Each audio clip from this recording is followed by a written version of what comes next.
Bismillahirrahmanirrahim. Assalamualaikum warahmatullahi wabarakatuh. Pemirsa gapai kemuliaan Ramadan yang dirahmati Allah, ukhuwah adalah nikmat yang tak ternilai. Persaudaraan sejati tak terikat darah, namun terjalin dengan iman dan cinta kepada Allah Ta'ala. Dalam surat Al-Hujurat ayat 10, Allah menegaskan bahwa orang beriman itu bersaudara. Maka damaikanlah hati yang bertengkar dan jangan biarkan perpecahan menghilangkan berkahnya. Nah pemirsa, selama 45 menit ke depan, insya Allah kita akan mengulas pentingnya mempererat ukhuwah agar rahmat Allah selalu tercurah. Dan semoga kita termasuk orang-orang yang menjaga persaudaraan serta menjadikan cinta dan kasih sayang sebagai perekat di dalam kehidupan. Amin ya Rabbal Alamin.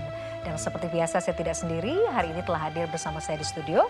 Ada gurunda kita semua, Kiai Haji Haris Hakam. Assalamualaikum Pak Kiai. Waalaikumsalam warahmatullahi wabarakatuh. Apa kabar? Sehat, alhamdulillah sehat. Terima kasih, senang sekali setiap hari itu rasanya menyenangkan karena bisa belajar terus sama Pak Kiai. Alhamdulillah sama-sama di momen mengisi yang luar ya. biasa di bulan Ramadan. Iya. Dan energinya Pak Kiai itu sejujurnya terus menular ya, karena meskipun usia tidak lagi muda, iya. tapi tetap bersemangat. Mudah-mudahan kita bisa Amin. meneladani Pak Kiai. Terima kasih sudah hadir. Dan bagi Anda pemirsa yang juga ingin berpartisipasi maupun bertanya, jangan ragu untuk mengirimkan pertanyaan Anda dalam bentuk video melalui nomor WhatsApp yang tertera di layar kaca. Baik, Pak Kiai, tema kita hari ini pembahasannya adalah tentang pererat ukhuwah rahmat Allah terlimpah. Nah, kita bicara ukhuwah Islamiyah ya.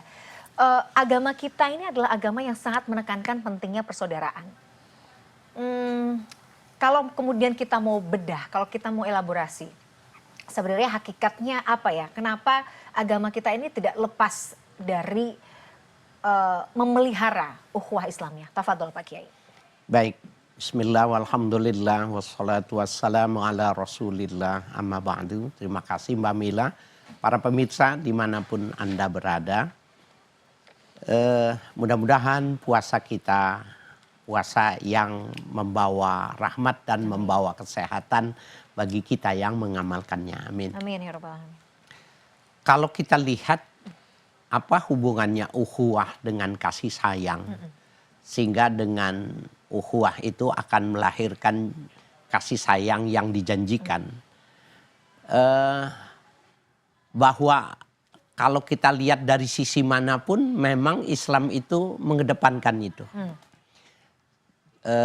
Pada saat Islam baru diperkenalkan di kota Madinah, maka yang tiga hal yang terpenting yang dilakukan setelah membangun masjid ya dan membangun pasar, bahwa beliau itu melakukan al-mu'akhah, upaya mempersaudarakan antara kaum muhajirin dengan kaum ansar. Menurut pandangan Nabi, tiga hal itu sudah cukup untuk menanamkan, melahirkan sebuah konsep peradaban yang madani. Itu sudah cukup tiga. Ada masjid di mana seseorang bisa melakukan hubungan dengan Tuhan. Kemudian hubungan kemasyarakatannya disimbolkan dengan pasar. Maka hubungan antar pribadi dengan ukhuwah. Maka mereka dipersaudarakan. Ada sebuah hal yang menarik dari pendapat Imam Asy'arawi Mutawalli. Beliau mengatakan, kalau kau lihat, ya, idza ra'al muslimuna fi baladih fakana fakiran, ya, wa qad saraqa minhum. Kalau kau lihat di sebuah negara Islam seperti Indonesia yang banyak Islam, kemudian ada orang miskin, percayalah di situ ada yang mencurinya. Ada yang mencurinya. Jadi konsep Islam itu mempersaudarakan, itu akan melahirkan kasih sayang. Gitu loh.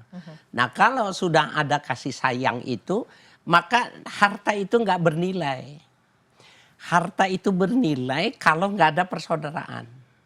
Mbak Mila ke pasar, ke mall, terjadi transaksi bisnis, para bisnismen melakukan upaya gini. Mereka melakukannya secara profesional, bukan atas dasar cinta. Karena kalau atas dasar cinta nggak perlu ada perjanjian tertulis. Gitu.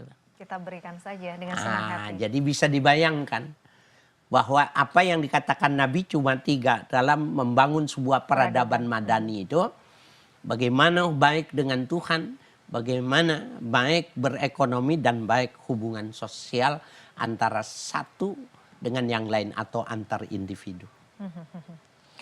Dalam konteks tanah air Pak Kiai, artinya kan Indonesia ini negara yang sangat plural ya. Iya. Kita mayoritas muslim iya, tapi kan ada masyarakat lain yang juga sebenarnya patut untuk kita tetap rangkul bersama. Nah, dalam konteks ukhuwah ini apakah terbatas hanya ukhuwah Islamiyah saja atau dalam dimensi-dimensi yang lain kepada yang mungkin tidak satu keyakinan juga memang diharuskan Pak Kiai dalam konteks Islam? Iya, ulama-ulama di Indonesia ini sudah merumuskan. Pertama ada ukhuwah Islamiyah. Adalah ukhuwah yang dibangun atas dasar kesamaan agama. Yang kedua ada ukhuwah watoniyah. Nah, ukhuwah watoniyah ini karena kita sama dalam satu negara tanpa melihat suku dan agama. Nah, orang yang beragama baik, maka hubul watonnya itu udah otomatis baik gitu loh. Jadi kalau ada orang hubul watonnya tidak bagus, sebenarnya sederhana. Yang pertamanya dia sebagai agamanya apa, maka dia tidak menjadi seorang pengikut yang setia.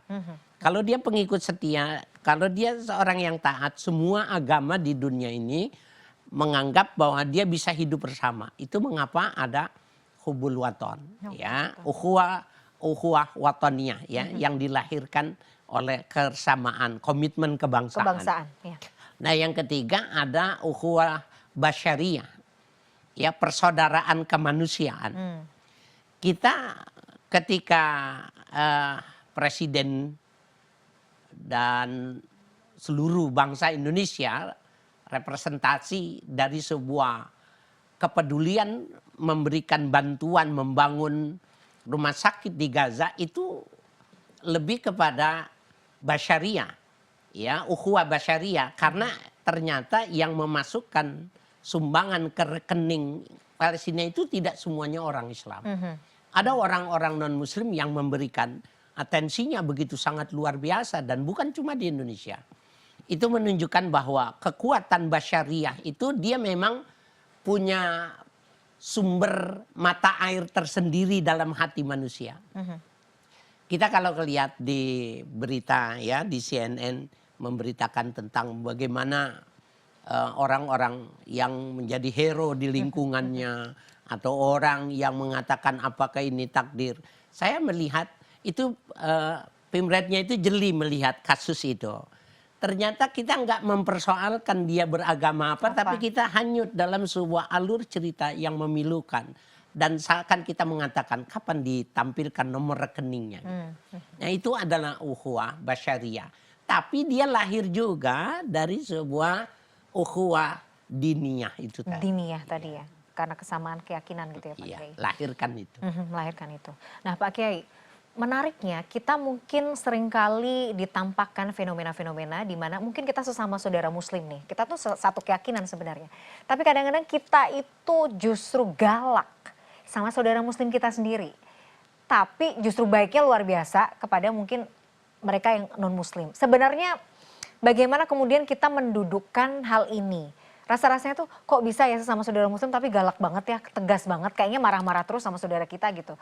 Mungkin ada cacian, mungkin ada menghina. Kenapa ya itu bisa terjadi Pak Kiai? Saya kira sepanjang masih ada sebuah kebenaran, maka lawanannya itu pasti ada. Allah Subhanahu wa taala berfirman, Subhanalladzi khalaqa kulla syai'in azwaj. Maha suci Allah yang menciptakan segala sesuatu itu berpasangan. Ini sumbernya berpasangan. Maka dari pasangan melahirkan banyak lagi varian-varian. Alwan-alwan kalau di dalam konsep Al-Quran. Warna-warni itu akan lahir dari kata azwaj itu tadi. Nah, dari zaman Nabi sendiri itu ketika Nabi wafat sudah mulai kelihatan perbedaan pendapat. Ya, perbedaan pendapat siapa yang jadi memegang khilafah yang jadi khalifah pada saat itu sudah mulai gitu. Dia akan menjadi sebuah fakta yang memang menyatakan secara ekstrim ada dua yang bertentangan, tetapi pada sisi lain sebenarnya ada yang menarik untuk kita pahami ini, bahwa perbedaan mazhab, perbedaan paham itu jangan dikedepankan dan jangan dipaksakan orang untuk mengikuti kita. Kita ini di Indonesia umpamanya banyak sekali sekte-sekte di dalam Islam itu yang digambarkan menjadi 73 nanti itu sekte itu, Nabi itu sudah tahu. Jadi nanti sektenya Islam itu paling banyak, 73. Baik. Itu sebenarnya kita punya upaya untuk menyelamatkan kita untuk tidak larut dengan mereka. Kita punya upaya. Nah, cara memahaminya bahwa perbedaan itu, alwan itu dalam Al-Quran itu adalah sunnatullah. Sunnatullah. Nah, menarik sekali. Nah, nanti kita bahas, kita boleh elaborasi lebih jauh ya Pak Kiai, tapi kita jeda dulu. Pemirsa jangan kemana-mana, Gapai Kemuliaan Ramadan masih akan kembali setelah jeda yang satu ini. Tetaplah bersama kami.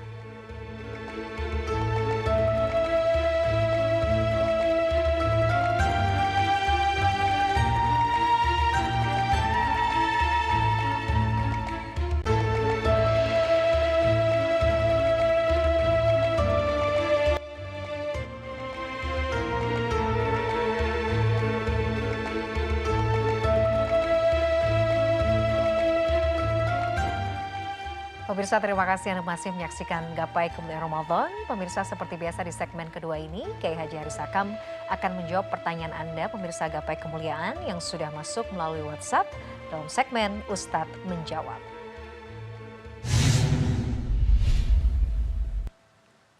Dan pertanyaan yang kali ini datang dari Reza Ramadhani di Tangerang Selatan. Mari bersama-sama kita simak pertanyaannya. Assalamualaikum warahmatullahi wabarakatuh. Perkenalkan, nama saya Reza Ramadhani, asal dari Tangerang Selatan. Mohon maaf Ustadz, izin bertanya, ukhuwah itu memiliki arti persaudaraan. Lantas, apakah ukhuwah ini hanya dinisbatkan kepada nasab atau ada ukhuwah yang lain yang dapat mendatangkan rahmatnya Allah Subhanahu wa Ta'ala?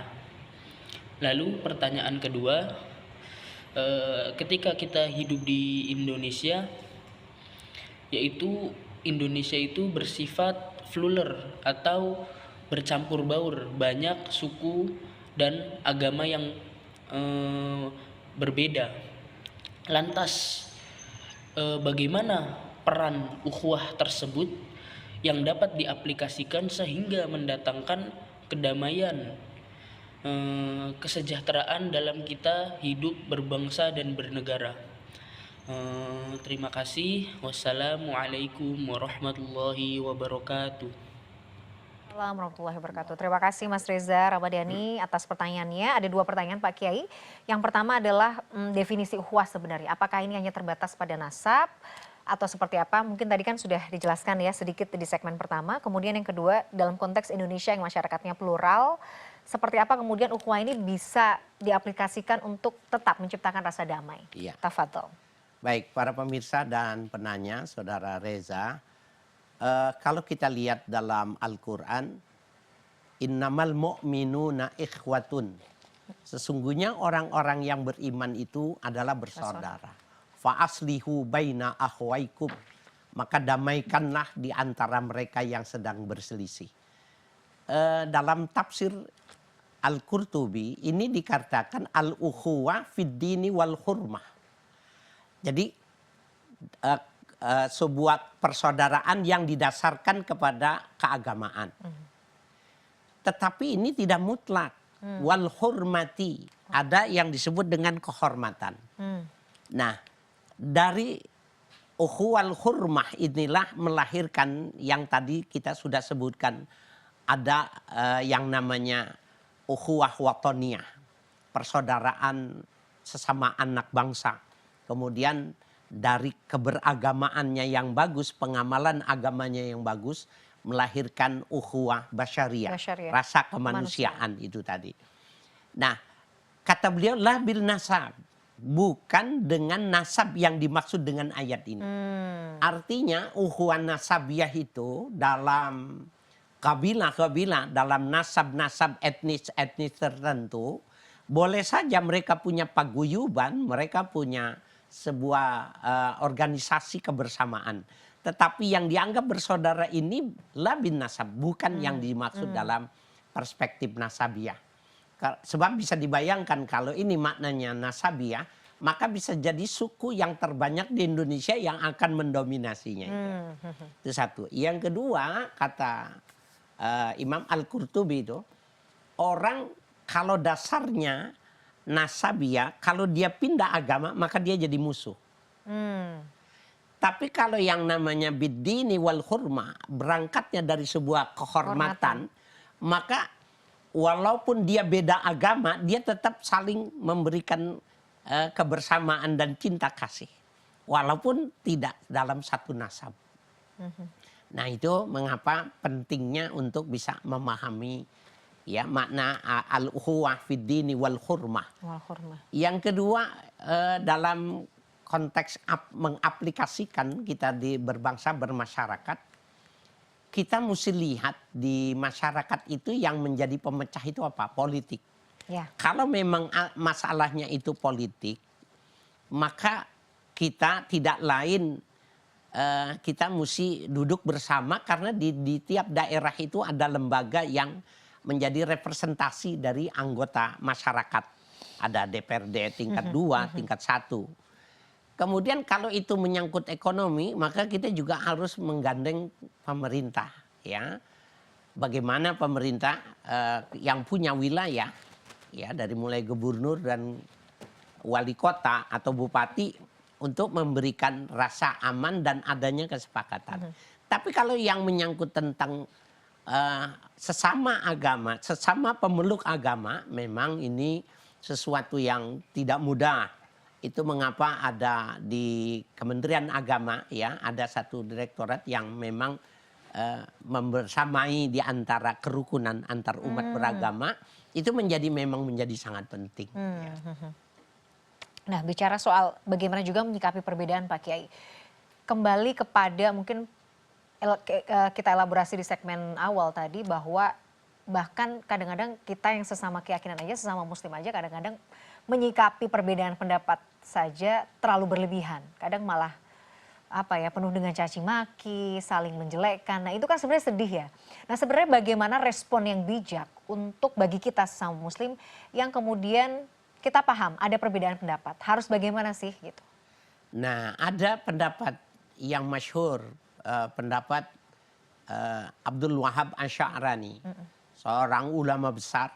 Beliau mengatakan terjadinya perpecahan itu karena mispersepsi tentang madzhabul arba'ah. Beliau mengatakan gini, kullu a'immatil mujtahidin hum yanzuruna syari'atan nabi bi'aini syari'atil mutahharah.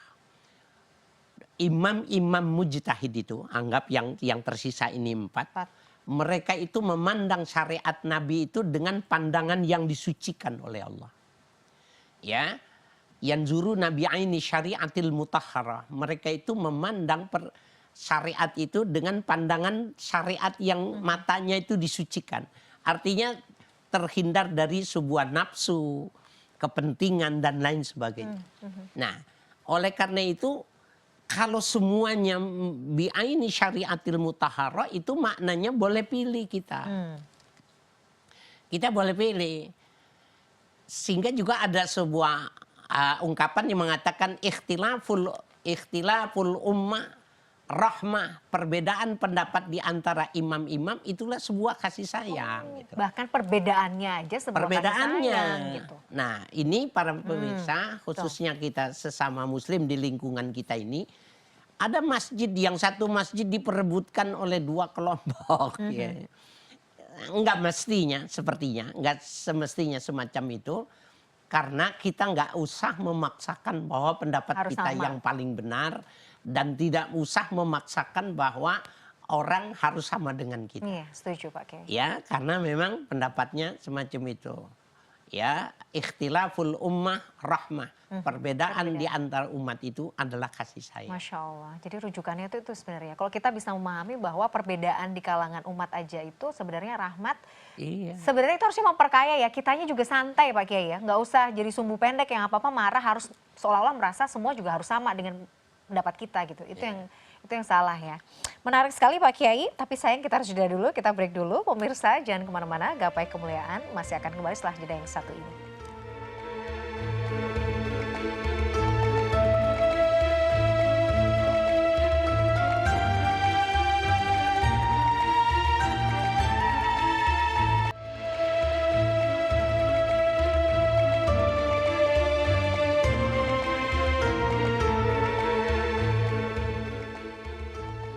Pemirsa, terima kasih Anda masih menyaksikan Gapai Kemuliaan Ramadan dalam episode Pererat Ukhuwah, Rahmat Allah Terlimpah. Pak Kiai, sebenarnya apa kemudian dampak yang mungkin bisa kita rasakan kalau kita terus mempertajam perbedaan dan justru malah mempertajam konflik? Efeknya terhadap ukhuwah kita seperti apa? Ya, otomatis ya kita akan terkotak-kotak. Dan bagi orang yang punya kepentingan terhadap kita, maka sebenarnya dia sudah tahu bahwa ini rapuh. Angkanya besar, populasinya besar, tetapi dia tidak didukung dengan strategi yang bagus. Maka ini sebenarnya rapuh. Saya lebih cenderung untuk memberikan pemahaman tentang ukhuwah itu begini Mbak Mila. Kalau Nabi mengatakan bahwa inna ad-dinu yusrun, ya, yassiru wa la tu'assir gitu. Agama itu ringan, bikin mudah dan jangan bikin sulit. Kalau menurut saya, jadi kita beragama saja menurut ya apa yang diajarkan oleh ulama-ulama kita. Mbak Mila dengan saya gurunya tidak berbeda kalau kita mengikuti ajaran dari guru-guru kita, leluhur-leluhur kita, dan mereka memang punya kapasitas keilmuan untuk itu, insya Allah selamat. Karena memang disuruhnya sama Nabi, yassiru wa la tu'assiru, bikin mudah, bikin gampang. Wala tafarraqu, itu jangan saling berpecah. Wa tasimu bihablillahi jami'an wa la tafarraqu, pada ayat lain dikatakan wa tasimu bihablillahi jami'an, berpegang teguhlah kalian dengan tali Allah. Tali agama Allah. Wala tafarraqu, jangan bercerai-berai. Nah, itu bercerai-berai maknanya memahami hablullahnya yang berbeda. Nah, hablullah itu apa sebenarnya? Ulama-ulama mengatakan di dalam tafsir Al-Qutubi dikatakan yang dimaksud dengan bahwa ini ya, hablun ini adalah al-ahdu, perjanjian. Jadi kalau kita sudah buat komitmen, apakah komitmen kebangsaan, komitmen suku, komitmen nasionalis, komitmen dalam perusahaan, maka peganglah bahwa itu adalah tali Tuhan gitu. Di situ ada pihak ketiga yang memperhatikan tentang tali itu. Kemudian yang lain mengatakan bahwa yang dimaksud dengan al-hablu adalah Al-Quran. Ibnu Abbas mengatakan Al-Quran. Jadi kalau orang megang Al-Quran, Quran itu banyak ya, ala sitati akhrufin, ada sab'ati akhrufin, ada 7 wajah Al-Quran. Maka 7 wajah Al-Quran itu bisa jadi setiap sisi itu memiliki cara pandang dan model yang berbeda serta hasil yang tidak sama. Kalau memang dia mengambilnya dari Al-Quran, kenapa tidak? Bahwa kita mesti mengakui wah itu salah satu dari 7 yang digambarkan itu tadi. Saya lebih menekankan itu. Kalau pemahaman ini ada pada setiap orang, biarkan saja ketika kita di rakaat, di shop gitu, sholat, yang kiri sama yang kanan sama yang tengah nggak sama. Bisa nggak sama. Hai atus sholahnya umpamanya. Biarin aja. Kan sholatnya sama, jumlah rakaatnya sama, yang disembahnya sama, ya, kemudian yang dibacanya juga sama, sudah. yang beda itu cuma hayatus sholat. Nah, hayatus sholat itu gerakan-gerakan sholat itu dalam kedudukannya itu yang dipersoalkan itu malah hukumnya sunnah tidak wajib. Iya betul. Kadang-kadang Lah kenapa mesti kita seperti itu mempersoalkan ya. yang Aha, sunnah? betul betul. Aha. Sampai ya apa ini Uratnya, betul betul. Kadang-kadang tidak substantif ya itu ya Pak Kiai ya. Jadi mempertentangkan sesuatu yang sifatnya memang bukan yang wajib gitu kan. Kalau sunnah interpretasinya mungkin bisa berbeda-beda ya, gurunya mungkin juga bisa berbeda-beda. Seharusnya bisa saling, jadi tahu batasan, tahu respect gitu ya Pak Kiai ya. Oh kalau misalnya dia mengambil pendapat yang A, saya mengambil pendapat yang B, ya sudah berarti sendiri-sendiri, nafsi-nafsi gitu ya Pak Kiai. Iya, dalam ajaran tasawuf itu seorang mukmin yang baik itu manakala dalam pandangannya dia tidak membedakan ketika dia memandang manusia dan memandang onta.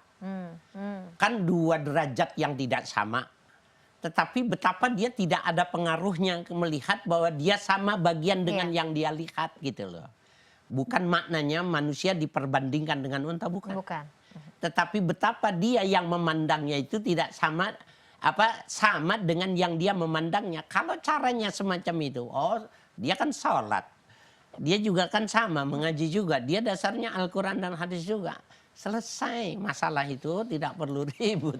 Nah kalau kita menghadapi orang-orang yang keras kepala Pak Kiai, seolah-olah ingin memaksa orang tuh harus sama pendapatnya sama dirinya gitu.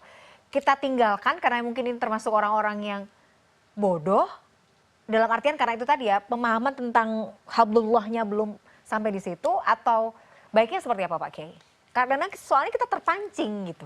Iya, memang ada orang satu kelompok yang mengatasnamakan ya gerakan salafi, artinya gerakan pemurnian gerakan Islam gitu. Nah, gerakan pemurnian berarti itu sebenarnya asumsinya di Indonesia itu sudah kotor, sudah cemar, sehingga perlu adanya ya pemurnian. Nah, kalau menurut saya jangan membuat diksi yang melahirkan konotasi itu menjadi terbelah antara umat satu dengan yang lainnya. Islam ya Islam gitu ya Pak Kiai. Islam saja, atau dia sebut nama siapa syekhnya, jadi alirannya yang didominasikan, maka dia tidak lagi perlu memberikan penilaian terhadap orang lain. Salah satu yang gak disukai itu la'anallahul mutanatti'un. Allah melaknat orang mutanatti. Mutanatti itu al-mutasyaddiduna fil ibadah. Orang yang memberat-beratkan dalam agama. Jadi kalau dia memang memberat-beratkan bahwa dia yang paling benar, itu sebenarnya yang memaksakan diri. Sebenarnya sudah terindikasi. Ya, dan sudah diberitahukan ini sebabnya. Maka kita melalui proses ya pemahaman yang semacam ini kita perlu mencerahkan kepada masyarakat. Ya. Masih perlu dibahas beberapa poin lagi, saya masih ada beberapa pertanyaan Pak Kiai, tapi lagi-lagi kita harus break dulu, kita jeda dulu. Pemirsa jangan kemana-mana, Gapai Kemuliaan Ramadan akan segera kembali, sesaat lagi tetaplah bersama kami.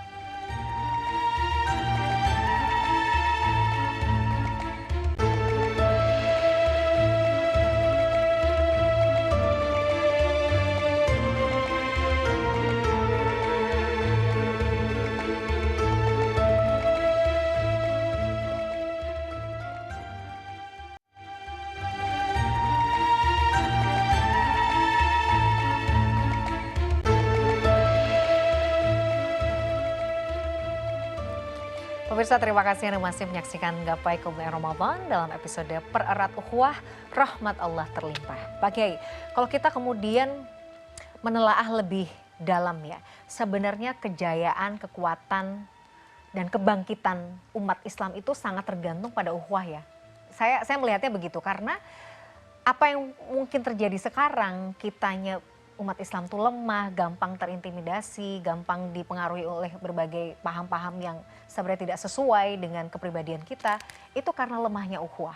Betul seperti itu nggak Pak Kiai kira-kira? Ya bisa, dan itu yang paling dominan dari tiga yang dikatakan Nabi. Jadi kalau Nabi mengatakan apabila ada masjid, berarti orangnya sholat. Kemudian ada pasar, berarti hukum dalam melakukan muamalah, dia memperhatikan syariat. Nah, yang ketiga adalah ukhuwah nih, kesamaan saudaraan. ini. Ini yang repot. Salah satu yang menarik, Imam Al-Jazairi dalam kitabnya mengatakan begini. Ketika ada orang yang bertanya kepada Nabi, mata sa'ah, hari kiamat itu kapan datang? Maka Nabi tidak bisa menjawabnya. Sehingga ditanya, wama amaratuha, kalau begitu tandanya apa? Nabi mengatakan, fanar yatashawwakuna minal masyriqi ilal maghrib. Nanti akan ada api di belahan bumi timur. Kemudian api itu membesar, yatashawwakuna ilal maghrib. Maka orang-orang yang di timur itu akan tergiring oleh api itu sampai ke barat. Nah, ulama-ulama mengatakan apakah nar ini bimaknal kalimah? Apakah api maknanya api? Kalau memangnya api maknanya api, maka kita aman. Belum ada api yang membesar dari Merauke terus pindah ke Sulawesi, pindah ke Pulau Jawa gitu. Belum ada gitu. Tapi ulama-ulama muhadis mengatakan, terutama ulama mutaakhirin mengatakan yang dimaksud dengan api adalah budaya. Jadi teorinya mereka itu mengatakan begini, biarkan saja dia bangun masjidnya bagus, pesantrennya bagus, asalkan budaya kesehariannya dia sudah mengikuti pola kita, maka nggak perlu kita takutkan itu simbol-simbol agama. Dalam hadis lain mengatakan, kata Nabi, hatta law dakhalu juhra dabbin latabi'tumuhu. Tanpa sadar kamu sebenarnya dengan budaya mereka itu, ketika mereka masuk ke lubang landak, kamu sudah ada di dalam itu juga. Nah, kalau begitu budaya yang menjadi sebuah produk manusia, budaya yang bisa menawarkan keindahan, kemudahan, menawarkan keunggulan dan lain sebagainya, tanpa sadar sebenarnya kita sudah orientasi kehidupan kita sudah bergeser. Iya, sudah bergeser. Betul. Dari bagaimana berpakaian, bagaimana berkuliner, bagaimana cara pandang keberagaman semua. Jadi yang paling rentan itu masalah ukhuwah. Karena dia mudah untuk diterobos dengan terobosan budaya. Dan sudah, dia cuma nama saja. Tapi tidak ada kekuatan di dalamnya. Jadi atas nama misalnya ilmu pengetahuan, mungkin atas nama modernisasi gitu ya Pak Kiai. Kadang-kadang malah pilar-pilar keislaman kita itu runtuh. Karena itu tadi pandangan-pandangan mungkin sekuler dan lain sebagainya justru membuat lemah sekali gitu loh ukhuwah kita. Dan maksudnya kan tergiring ke barat tuh begini Mamila. Kalau orang menganggap bahwa yang barat itu yang bagus. Kan biasanya kita punya pandangan seperti itu Pak Kiai. Yang barat yang bagus, di situ sebenarnya sudah beralih budaya itu.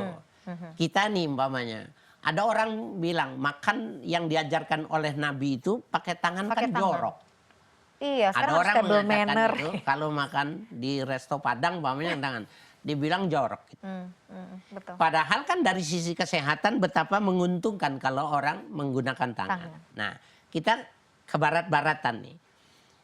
Kita menggunakan sendok dan garpu, bahwa sebenarnya kita yang nggak boleh menggunakan tangan kiri pun motong, karena pisaunya kanan, kirinya dagingnya, maka kita memasukkannya dengan tangan kiri. Itu sebenarnya salah satu model budaya yang terkecil. Dalam berkuliner saja kita sudah nggak ingat sama Nabi kita yang mengajarkan yang bagus. Gitu. Subhanallah, betul. Nggak boleh. Ya, kita la tasyrabanna ahadukum qa'iman. Kalian jangan sekali-kali minum berdiri. Itu mimbabil aula. Kalau yang dilarang minum apalagi makan. Sekarang pesta yang mana yang menyediakan meja dan kursi sehingga kita kalau pesta itu makannya duduk? Nggak ada. Padahal zaman dulu tuh istilahnya piring terbang Pak Kiai. Sambil duduk diantar gitu kan. Kenapa kita mesti menganggap bahwa yang barat itu yang bagus? Itu yang dimaksud dengan nar yatashawwaku minal masyriqi ilal maghrib. Oke, khawatirnya hilanglah identitas kita ya sebagai umat Islam gitu ya, karena itu tadi ya pengaruh-pengaruh budaya yang mungkin tidak sesuai dengan syariat gitu ya. Kemudian keberkahan dunia dan akhiratnya juga bisa jadi hilang kan Pak Kiai? Iya, jadi budaya bisa lahir dari pikir. Betul. Budaya bisa lahir dari rasa kemanusiaan. Rasa. Jangan lupa ada sumber dari ilmu pengetahuan dan dari agama. Dari agama kita maka melahirkan budaya pakaian, budaya berbicara, budaya bergaul, memperlakukan orang yang tua. Banyak sumber-sumber budaya, tetapi yang sumber yang satu ini dimatikan gitu loh. Betul. Para pemirsa menjadi menarik kita untuk memberikan atensi terhadap agama kita ya untuk bisa memberikan penilaian secara utuh. Ya. Tapi menarik Pak Kiai, karena memang sekarang itu apalagi dengan gempuran ya teknologi dan digitalisasi, kadang-kadang kita melihat nilai-nilai value-value yang di luar nilai-nilai keislaman itu kan luar biasa ya. Itu berdampak pada generasi muda kita. Bahkan mungkin saya pun juga merasakan gitu loh pengaruhnya gitu. Jadi kadang-kadang kita tuh lebih merasa oh iya ya kalau sesuatu tuh sifatnya sudah orientasinya barat gitu ya, itu lebih keren. Budaya-budaya atau kebiasaan-kebiasaan yang mungkin kita lakukan dulu atau mungkin diajar oleh baginda Rasulullah tuh kayaknya jadi kuno ya, kok jadi katro ya misalnya seperti itu. Jadi itu memang PR kita bersama ya Pak Kiai. Iya, Mbak Mila, Nabi bilang kamu mau panjang umur nggak? Mau rezekinya banyak nggak? Mau banget, Masya Ya, Allah. maka wasilil arham, sambung silaturahim. Sambung silaturahim. Tapi gara-gara ada gadget, ada HP, dia cuma di kantor beda ruangan saja. Lebarannya itu minta maafnya pakai WA. Pakai WA. Emang sih agak bagus, kreatif ya, Iya, dibuatkan flyer bagus. Kadang-kadang ada videonya gitu Pak Kiai. Ya, betapa bisa dibayangkan cuma terharang oleh dinding aja tidak semacam itu. Nah, kita lihat ya, ibunya berharap benar anaknya pulang, menantunya anaknya pulang. Cuma dikirimin WA, kemudian dikasih emot sedang menangis gitu. Iya. Ya hal seperti itu tuh. Itu kan sebenarnya menghilangkan silaturahim. Cuman kalau kita balik ini, berarti kamu nggak mau umurnya panjang, dia nggak mau mengatakan. Jadi kita banyak-banyak muhasabah, kita banyak kenal ya, kita harus lebih banyak belajar sih Pak Kiai ya, belajar tentang agama kita gitu. Supaya kita tuh bangga sebenarnya. Dan akhirnya kita berusaha untuk tadi salah satunya adalah dengan memperkuat ukhuwah. Nah Pak Kiai, sebenarnya korelasinya ya, memperkuat ukhuwah Islamnya itu artinya sebenarnya kita sedang memupuk keberkahan dunia dan akhirat ya Pak Kiai. Iya. Jadi korelasinya seperti apa Pak Kiai? Benar, diajarkan bahwa makanan itu keberkahannya bisa tambah. Jadi kalau kita makan bareng gitu, Iya. kemudian Mbak Mila dengan temannya makan, kemudian ada bagian yang diberikan kepada dia. Padahal dia juga udah, cuma dia ingin menunjukkan, aku senang sama kamu. Kita bersahabat, ingin mengatakan itu tambah berkah. Oh, Ya, Masya kenapa di kalangan sahabat itu mengikuti ajaran benar yang sudah masyhur dimulai dari zaman Nabi Ibrahim, bahwa kalau mereka mau makan, bahwa jangan hanya untuk sendiri. Jadi kalau mau menambah keberkahan itu, makanan itu jangan untuk sendiri. Nah ini pas momennya biasanya bulan Ramadan buka bersama nih Pak Kiai ya. Iya. Jadi kita nggak cuma ngambil buat diri kita sendiri, kita ambilkan saudara kita. Waktu teman ambil kita. kenapa? Kan bisa ngambil 3 orang untuk Masya kiri dan Allah. kanan, Bude, Bapak, Pak Haji, ya kakek, Saya nanti biar ambilkan. saya yang ngambilkan gitu.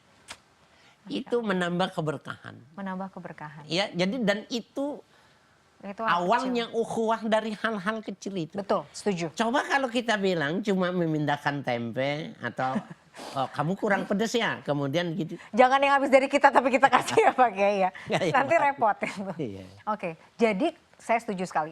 Jadi keberkahan itu bisa, apalagi dalam konteks ukhuwah Islamiyah ini bisa dimulai dari hal kecil. Sehingga nanti ketika kita sudah di level yang mungkin bernegara, berbangsa, kita tuh sudah siap Terbawa. ya Pak Kiai. Karena seangka 9 itu awalnya 1. Iya, Besar itu awalnya kecil. setuju. Mulailah dengan yang kecil-kecil, maka dia bisa menjadi orang besar. Masya Allah, luar biasa. Pak Kiai, terakhir sebagai closing, apa yang ingin disampaikan? Karena PR kita tampaknya masih panjang. Supaya kita tuh menjadi tidak hanya sebagai umat Islam yang kuat, tapi kan untuk bernegara kita juga pengen kuat gitu ya. Tapi PR ukhuwah kita tuh kayaknya masih banyak catatan ya Pak Kiai. Yang paling penting sebenarnya kita mementingkan Ya. warga kita, ya, sesama Muslim. Apa yang sudah saya sampaikan itu bukan pendapat saya. Itu adalah pendapat ulama-ulama terdahulu yang kalau kita mengamalkannya itu, maka kita akan menjadi ringan di dalam beragama. Jadi pahami bahwa aluan bermacam-macam motif itu memang Allah yang menciptakannya dan ditanamkan sebuah kecerdasan untuk memilih mana yang paling cocok sama kita. Dan aluan itu adalah sunnatullah. Kalau itu memang kehendak dari Allah, kita nggak bisa melawannya. Maka dalam beragama, yassiru wala tu'assiru. Ya, bikin mudah dan jangan dipersulit. Masya Allah, luar biasa. Jazakallah khair. Sama-sama. Pak Kiai ilmunya hari ini banyak Sama-sama. pencerahan. PR kita masih banyak tuh tadi. Buat saya pribadi, saya harus mendidik diri untuk hal-hal kecil tadi, berbagi makanan, itu tuh sebagai upaya untuk memupuk rasa ukhuwah ya Pak Kiai. Terima kasih banyak atas ilmunya hari ini. Pemirsa, tidak terasa saya sudah perjumpaan kita dalam program Gapai Kemuliaan Ramadan hari ini. Semoga kajian hari ini membawa manfaat, kebaikan, dan Allah Azza wa Jalla senantiasa mudahkan kita semua untuk bersemangat menuntut ilmu syar'i. Amin ya rabbal alamin. Terima kasih atas perhatian Anda. Saya Meladia Rahma dan juga Kiai Haji Harisaka undur diri. Insya Allah kita jumpa lagi pada episode yang akan datang. Subhanakallahumma wa bihamdika asyhadu an la ilaha illa anta astaghfiruka wa atubu ilaik. Wassalamualaikum warahmatullahi wabarakatuh. Waalaikumsalam warahmatullahi wabarakatuh.